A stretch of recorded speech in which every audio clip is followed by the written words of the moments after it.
Hello সবাইকে, চলে আসলাম আবার আমার নিউ ভিডিও নিয়ে। হ্যাঁ, অনেকদিন পর।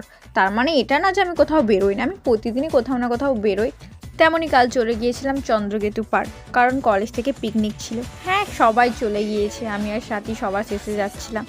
আরে আমাদের না ঝামেলার আগে পৌঁছোয় আর ভালো জিনিসের শেষে পৌঁছোয়, সেই জন্য দুজনে ল্যাদখোর, অনেক দেরিতে পৌঁছেছিলাম সেখানে। তো এই যে চন্দ্রকেতু পার্ক প্রথমবার আসলাম, গিয়ে আগে স্যারেদের সঙ্গে দেখা করলাম, দেখা করে গোটা পার্ক ঘুরছিলাম দুজনে মিলে, আর কি করবো।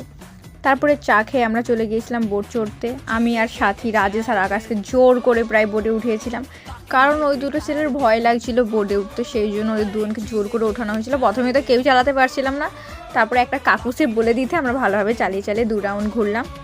তারপরে আর কি, খাওয়ার টাইম হয়ে গিয়েছিলো, সেই জন্য খেতে চলে গিয়েছিলাম, খিদেও পেয়েছিল। আর আমাদের মেনুতে শুধু এগুলো ছিল না, আরও অনেক কিছু ছিল, আমি ভিডিও করতে ভুলে গিয়েছি। তো যাই হোক, খাওয়ার পরে আমরা বাড়ি ছুটছিলাম, কারণ আসতে সন্ধে হয়ে যাবে।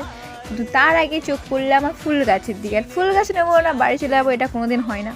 তাই আমরা দুজনে মিলে অনেকগুলো ফুল গাছ নিয়ে নিয়েছিলাম, নিয়ে তারপরে আমরা চললাম বাস ধরতে। আমাদের স্যারেদের সঙ্গে যাওয়ার কথা ছিল অন্য একটা বাসে, কিন্তু স্যারেদের সঙ্গে গেলে আমাদের অনেক লেট হয়ে যেত, সেই জন্য আমরা দুজনে একটা বাসে উঠে পড়লাম। সেখানে অনেকে উঠে পড়েছিল, কিন্তু সবাই ঘাটালের মধ্যে নেমে পড়েছিল। আমাদের দুজনেই বাড়ি অনেক দূরে, আমরা দাসপুরে নামলাম, নেমে সেখানে অটো ধরে চললাম বাড়ির দিকে।